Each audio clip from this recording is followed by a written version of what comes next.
guys, welcome back. This is Carb Spice. I am so excited to talk to you.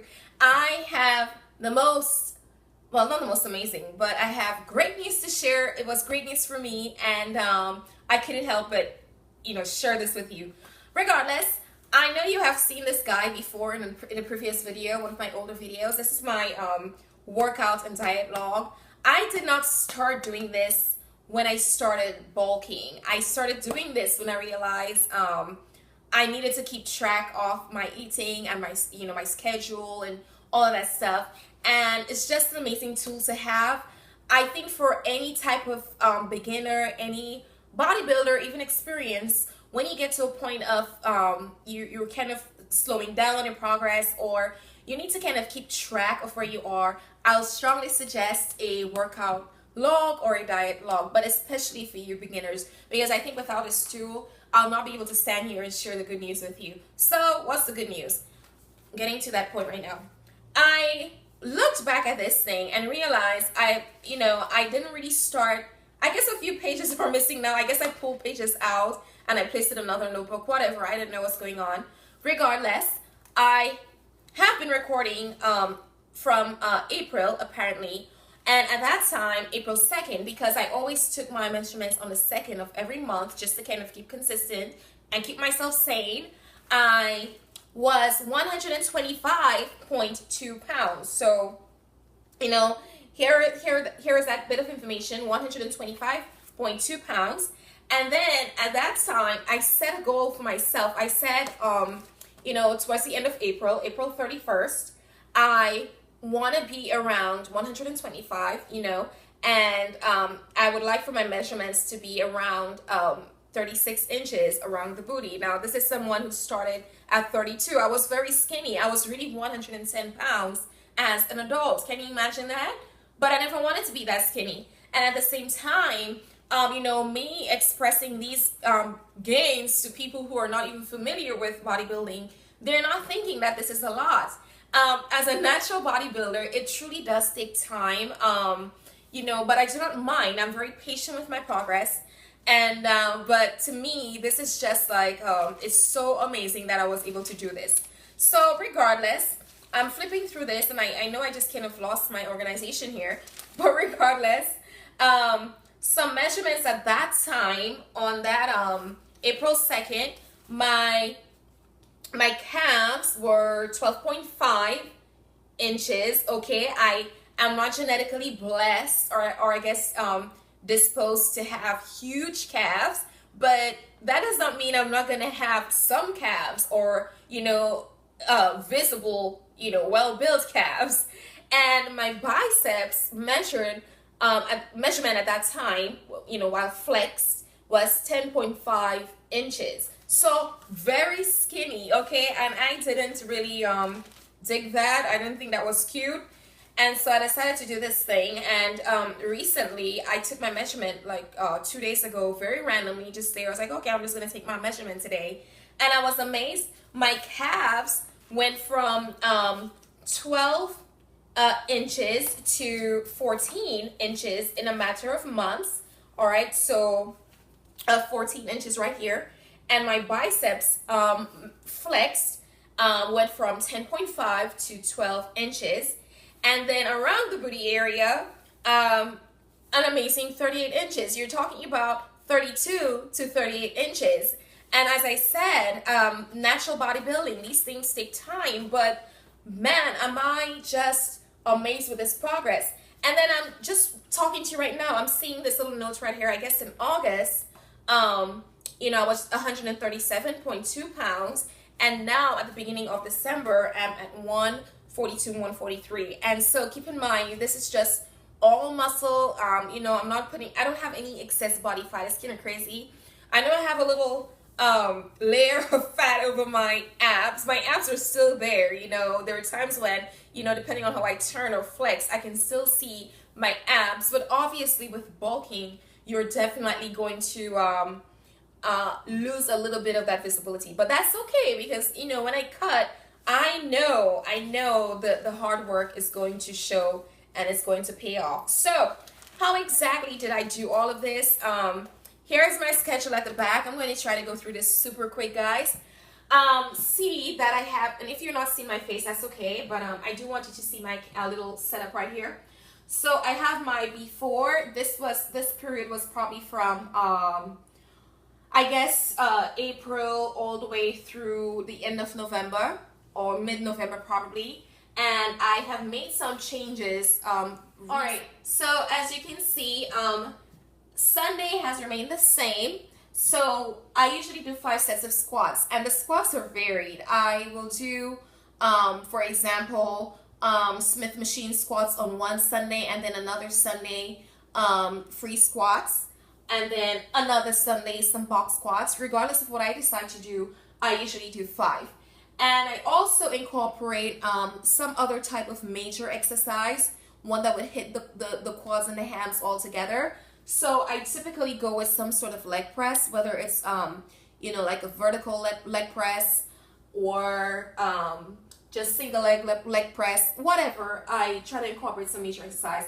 And then I do 6 sets of extensions, leg extensions, and 6 sets of curls, whether it's laying down curls or single leg curls or standing up curls, whatever.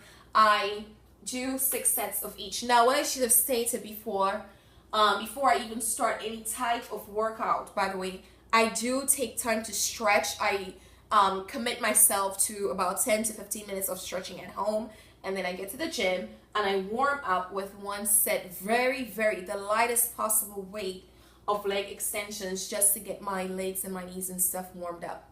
So this is my Sunday, and Sunday has remained the same. I'm not going to change that. Monday is always rest day. Now, people hate the fact that I even say rest day, but you know what? I need to rest. It's within that period of rest that you grow. And I also need to recover from leg day. We all know how leg day can be a little bit brutal on the body. But, that is what works for me. I'm not here to put down anyone's routine because they're working out every day or they do not have a rest day. But I know that's what I need. And, quite frankly, on my little teacher schedule right there on the Monday, I'm pretty darn fried. And if I'm fried, I'm not efficient. So it's just a good day to kind of recover before I get back into the hard working out on Tuesday and thereafter. So on Tuesday, I usually do my back and biceps. I do 12 sets of back and 12 sets of biceps. Usually 3 or 4 different kinds of exercises to hit the various areas. So, the lats, the lower back, whatever. I do 12 sets each. I also do 4 sets of calves on that day because, remember, as I said, I want to make sure I put in as much work as I possibly can on my calves. People do 4 sets of calves a week and expect to see some kind of growth. That will not happen. You really need to kill your calves, especially if you're not genetically disposed to have huge calves. Now, I know I'm not going to have no huge calves, but I was pretty happy when I saw the substantial growth that I saw on my calves. So I do take that extra time to get in about 4 sets of calves, and I also make sure I work my abs about 6 to 8 sets of weighted abs on that day. And Tuesdays have remained the same. Wednesdays, within that period of April to the beginning of November, I know I said probably the end of November, but it's really the beginning of November, I did 12 sets of triceps. That remained the same. That is still the same. So I was able to get in about 3 to 4 different kinds of exercises for my triceps. Regardless, I made sure I got 12 sets in. Now, within that period of April to the beginning of November, I solely focused on my quads. So I did 6 sets of quads. So that could mean, I probably did like 3 sets of leg extensions, and then I did 3 sets of pushbacks or kickbacks, or squats, just to kind of target the quads. And I did 6 sets of glutes. Okay, now that probably entailed abductions, adductions, just whatever, just to make sure I target the glutes. And then I also did my abs on that day.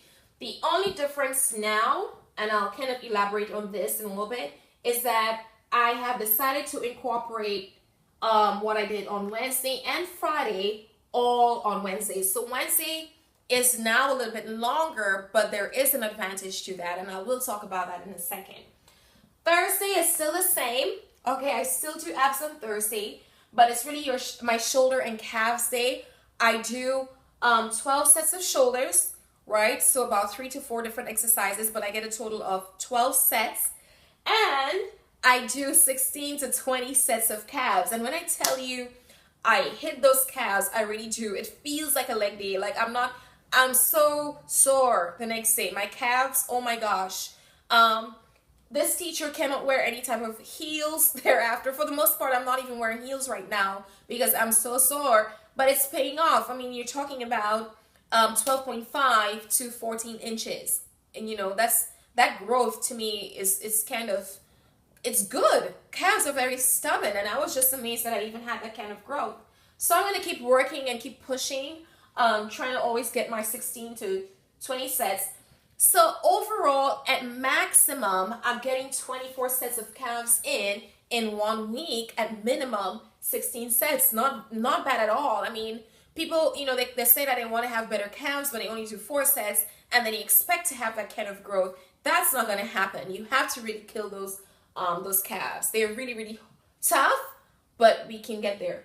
And then on Friday, in the past, before my new schedule, I solely went to the gym just to focus on my hams and glutes. I usually, at that time, just prior, April, November, thereabout, between that period of time, I did 6 hams, because remember, prior on Wednesday, I did quads. I isolated my quads only. So on Fridays, I did 6 hams just to make sure I got my hams.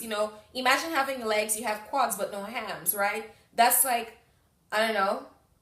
Anyways, I was trying to find some kind of analogy, but I don't have an analogy. Regardless, 6 hams and 6 glutes. So I went back to the glutes. The goal was always to do 12 sets of glutes in a week. So that gave me the 12 sets. And of course, I had enough time to get more abs in. So I pushed. I really, really pushed, and I really got substantial growth. Now, to elaborate on the big change that I made, I am no longer pushing that hard on the Friday. Now, that does not mean I have slacked off.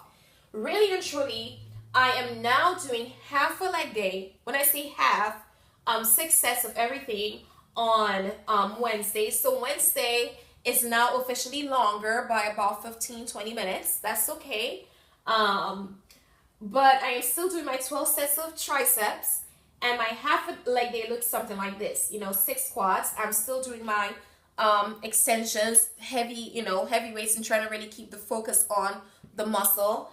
And I will do something like maybe lunges, kickbacks, squats, just to raise the quads and focus on the quads a little bit more. And I am also doing 6 sets of hams. I usually go really heavy. My husband has to spot me on those exercises. So I push some leg curls, whether it's laying down leg curls, single legs, whatever. I do that, and I do all the 12 sets of glutes on that day, and that takes some time, but you know what? It's working. It's paying off. I do abductions. I do adductions. I do hip thrusts. I am just doing everything that I can possibly do to make sure I work my glutes.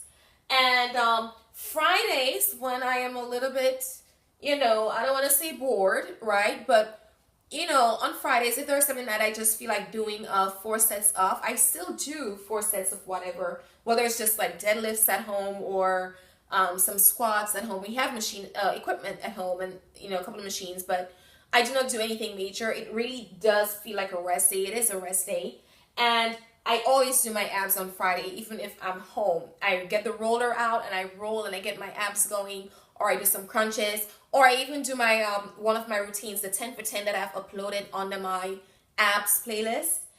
And so Friday is kind of like a rest day for the most part. Saturday has always been a rest day because guess what? On Sunday, it's back to legs. And so the advantage of not working out on the Friday that much is that I have 2 days of rest. I have Fridays and Saturdays just to recover so I can hit and go really hard on that Sunday. And I cannot tell you how much that has been paying off. The fact that I have that recovery time. So that's it. That's all I wanted to share with you. Please always, remember to kind of reevaluate your schedule. There is nothing wrong with making a change. Sometimes you have to do that like every 6 months, 3 months, 6 months. Don't get your body too used to the same routine. You always have to trick your body and come up with new ideas to keep things interesting. So thank you so much for tuning in, guys. Feel free to share the schedule if there's someone out there who's looking for something. I looked at someone's video a while back and realized, instead of doing calves with legs, which I used to do, and it made my leg really, really long, I decided I can do shoulders and calves on the same day. And I almost forgot to tell you, chest, I do my chest, but I only do 4 sets of chest on either Thursday or on my back and biceps day. And it's a work in progress with me all the time, but obviously something is paying off. Thank you for tuning in, guys. Please share, please like, please comment, please subscribe. Bye.